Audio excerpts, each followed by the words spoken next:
Okay. Like the roof, like everything, I'm going to try and go counterclockwise. This is the exterior wall video. And we're here, and this is the front portico. Our lintels are painted. We've got weep holes over all of our fenestrations. This all looks good. It looks nice. Painted brick. Brick is a very good building. Very good building structure. This is the fascia. It's actually a wood-built house. But what we've done here, okay, I mean, this house could burn down. You could reuse the brick. Okay, that's how good it is. But we've painted the brick. And by painting it, we've taken a no maintenance system and turned it into a maintenance system. Now you're going to have to, if you'd never painted it, okay, but it is what it is. Now around the foundation perimeter, this is a post-tension slab. Actually, I don't know if it's a post-tension slab or not. I know it is.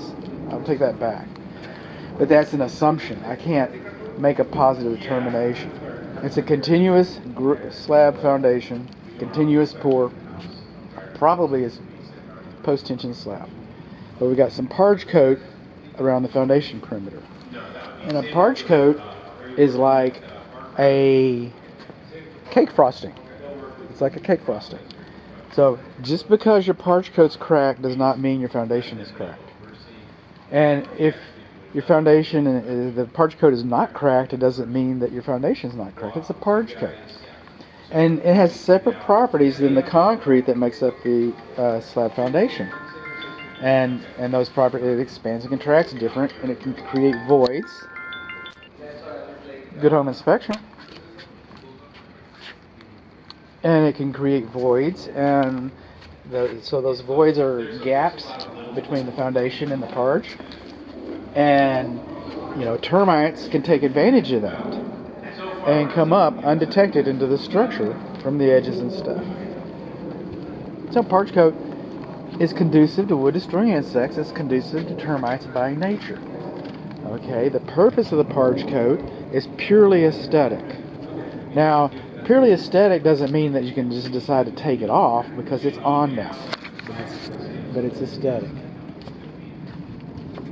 I cannot determine that the lintels go a minimum of 6 inches inside the wall. I cannot determine that. Another thing is the Brick Institute, the National Brick Institute, thinks that flashing should be between the brick and the lintel, that metal board. Okay? That's what the National Brick Institute thinks. But then they come along and they say, at a minimum, there should be weep holes. And we have weep holes. These metal beams are all supporting your brickwork. Okay? And what happens is you got weep holes around the perimeter. That's where the drainage plane stops. Now, when I say weep holes, usually it's just going to be vapor. Usually it's going to be vapor. You won't see anything. If you have an event, you might see water come out of one of those. I hope you don't see an event. I've seen a couple of events. But once we come up here, and we have them everywhere we're supposed to, that I can remember seeing. Okay, but we got weep holes over our lintels because our drainage plane has been disrupted so that we can install a garage car door. Speaking of a garage car entry door, overhead metal panel door, is there should be pull handles installed on the exterior sides of the doors so that if you lose power, you can open and close your doors. Is that attractive? Maybe not. Do I have one on my house? No, but my house is not for sale. You shouldn't have to live like me. Okay, but we do not have pull handles on the outsides of the doors. A tree, this is a crepe myrtle for example, is a nice little kitten. It'll grow up to be a nasty old tomcat one day. Trees should not be placed closer to a slab foundation than 25 feet to allow for root growth and development and branches. The branches can rub up next to your house, causing you damage. The roots will suck all the moisture out from underneath your house that your foundation needs to stay level. The roots, when they grow, they expand and they'll push your foundation, causing more cracking. So that's why you're not supposed to. Now, the Homeowners Association probably will not, I don't know, I would never dissuade my client from seeking perfection, but the Homeowners Association will probably be pretty adamant about you having a tree right next to your house. It probably will, okay? But I'm here to tell you that it's too close. Where do termites live? in the ground. Oh, what do they eat? Dead wood. Oh, what's wood mulch? Dead wood on the ground next to your house. It's called a clue. So, oh, termites won't eat that. I find termites in this stuff all the time. I get it. You want wood mulch next to the house. It's called landscaping. It's pretty, just like a wooden fence next to your house. That wood fence right over there, that's conducive to wood destroying insects. Okay, this parge coat is conducive, so it's by design. I get that, but just be aware that you got dead wood on the ground next to your house, and termites like that. They do. They like it a lot. Okay, moving on along.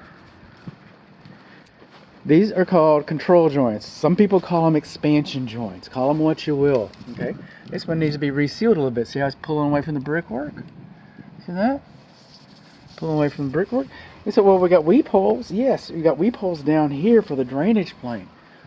We already have enough water getting into the wall system without inviting extra water in here. So, and every year or so, you should come in and check your sealant to make sure that it's acting right. Because as it dries, it pulls away from the structure. So we're just going to put a little bit of blue tape right in here. There we go. Wooden fence next to the house, conducive by design. This piping is for your water heaters. And so it's supposed to be between 3 and 6 inches. They're about 6 inches, so we're looking pretty good. And if you've got a safety pan, I think they might have a safety pan. It's supposed to be between 6 and 24 inches and 6 inches, so we're looking pretty good. And this is your weather sensor for your lawn sprinkler system. It hasn't been installed. We got another video coming up in the plumbing section when we talk about this. I'm supposing this is where we're going to put our trash bins. Okay. Our dumpsters. Moving on along.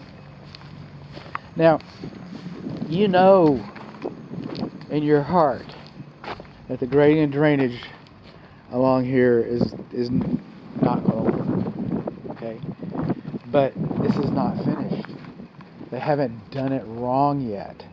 I can't complain about something that hasn't been done yet. We got another side of the house to look at. And see these little circles right here? Okay, there's nothing bad about that. But that's called a clue, and that tells us right there that this is a post-tension cable slab, just like I suspected in the beginning. Our rain gutters discharge water beneath the grade. That's a good thing. That's a good thing. We've got continuous soffit vents. We're going to be looking for things in the attic. We're going to be looking for soffit vent baffles. That's what we're going to be looking for. Okay, coming on along. Now, house faces west, so we're around the east side of the house here. Coming about a boat. How about that? Get my Canadian on. And the rain gutter should not discharge water directly onto the structure, onto the roof. It collects all this water right in here, collects it all and runs it down and it'll wear your roof out sooner. Now, roofs only last about 14 years anyway. So what's the solution for that? Is to run a rain gutter down the side that you get to look at, like this one right here. They should run a rain gutter down to this rain gutter. I just report them. Then we come along on our windows, a lot of our windows. Sealant, just like on the control joint on the side, the sealant's pulling away. Think water will get in there? Water will get in there. I don't know what's going on with this one. But my client put that tape there. I put tape. I'm not bashful. I'll put tape around. I have already done some tape. But I didn't do that. But my client can explain that a little better. Then we come along here. We're on our patio. Nice, beautiful patio. And we got cracks. And what's going to happen, this is typical. The builder's going to tell you, he's going to say, concrete does two things. It gets hard and it cracks. And he's right. Concrete gets hard and it cracks. That's part of the building material. Good home inspection. So, I've got 4 different criteria for when we're talking about how cracks affect your flat work or your foundation for that matter. So now over here you see we've kind of patched. There was a kind of a rough edge on the concrete. When the large garage, there's a rough edge too. My client was asking me about that, and I said, yeah, you might be able to patch it. You know, it's an aesthetic thing. But back to cracks. One, is it wider at the perimeter than it is in the middle? And it's not, so that's a good thing. I mean, you could have heaving where it was a little wider, you know. I mean, you know, these are just guidelines. Narrow at the perimeter. Is it wider than a 32nd of an inch? No. Wider than a 32nd of an inch. Is it wider than a 32nd of an inch in more than one location? Of course not. Is it wider than an 18th of an inch, 16th of an inch? No.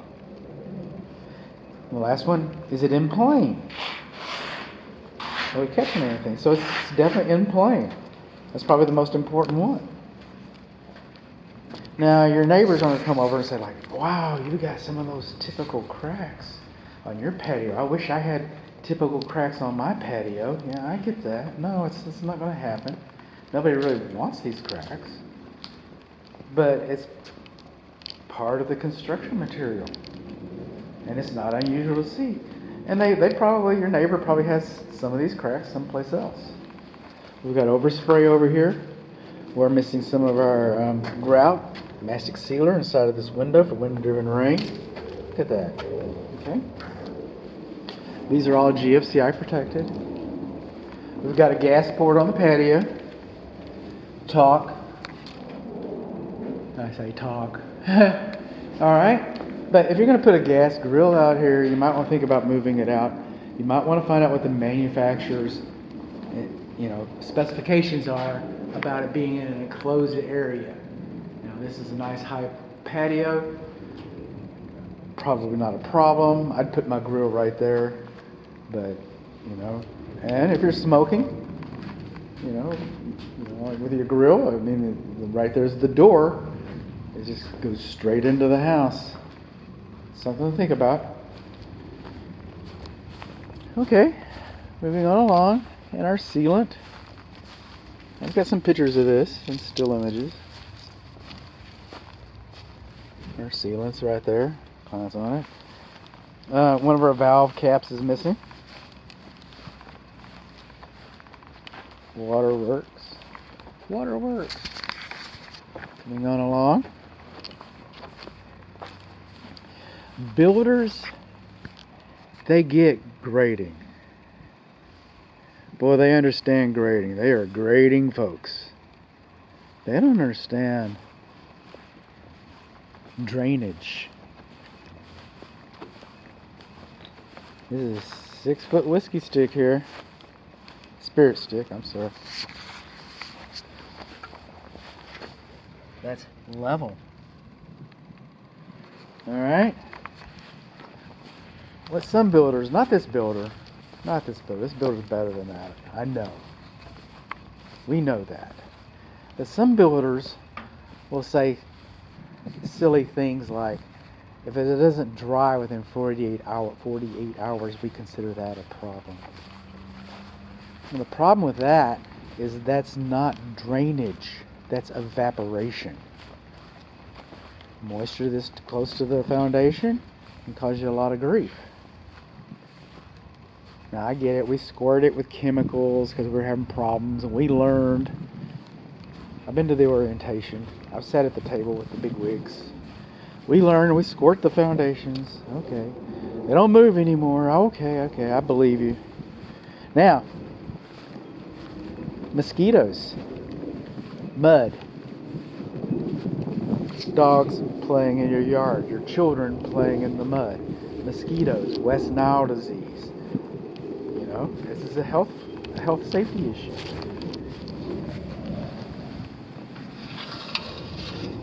But that is not drainage.